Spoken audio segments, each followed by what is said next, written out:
ഇപ്പം മന്ത്രി പറയുന്ന ഒരു സമാശ്വാസം ഹർഷിനക്ക് നൽകിയില്ലേ. ഇന്നലെ ഏതോ റിപ്പോർട്ടറെ ഞെട്ടിച്ചിട്ടൊക്കെ പറയുന്നു കേട്ടു. നൽകിയില്ലേ.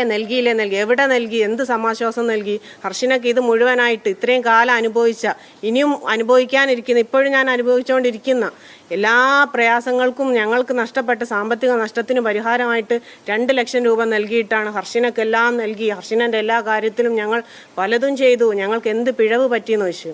ആരോഗ്യമന്ത്രി എന്ന നിലക്ക് പൂർണ്ണമായിട്ട് 100% പിഴവാണ്, 100% പരാജയമാണെന്ന് മാത്രമാണ് പറയാനുള്ളത്. ഇവിടെ ഒരു രാഷ്ട്രീയവും ഇല്ല.